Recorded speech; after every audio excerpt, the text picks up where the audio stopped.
L'égalité homme-femme, l'atteindrons-nous?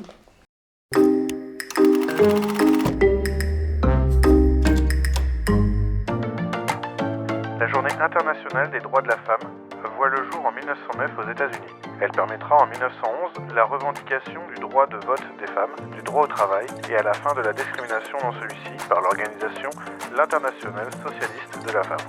La Russie, premier pays à l'officialiser, le fera en 1921 jusqu'en 1965. C'est en 1977 que les Nations Unies finissent par officialiser la Journée nationale de la femme, invitant le monde entier à célébrer une journée en faveur de leurs droits.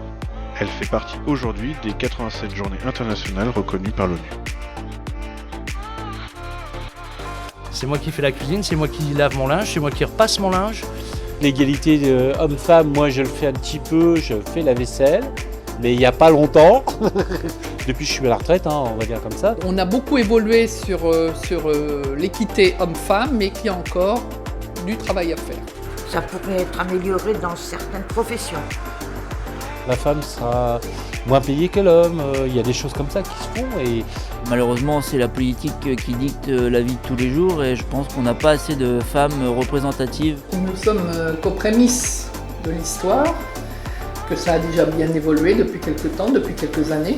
Ça a beaucoup changé par rapport à la politique aussi. On a évolué entre 1944 et maintenant, on a évolué et on n'a pas terminé d'évoluer.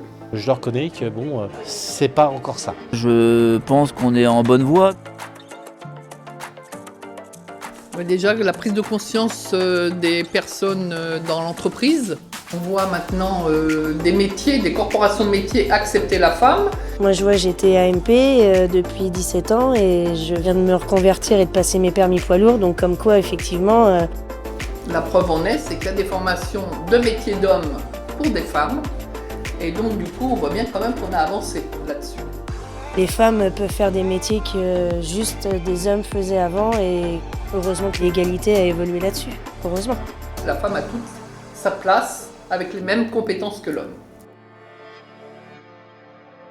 L'homme prend sa part dans le contexte du couple autant pratiquement que la femme.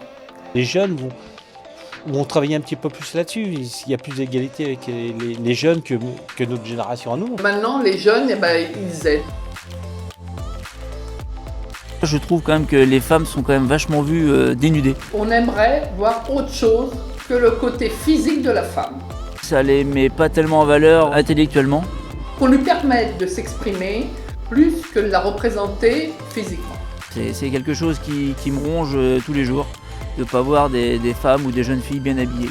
Voilà, c'est mon avis. Je dirais que pour moi, il n'y a pas besoin de fêter la femme le 8 mars. Elle a toute sa place et qu'elle est capable d'assumer plein de choses et donc en parallèle la vie de famille et la vie professionnelle. Il ne suffit pas d'être féministe pour défendre les conditions des femmes.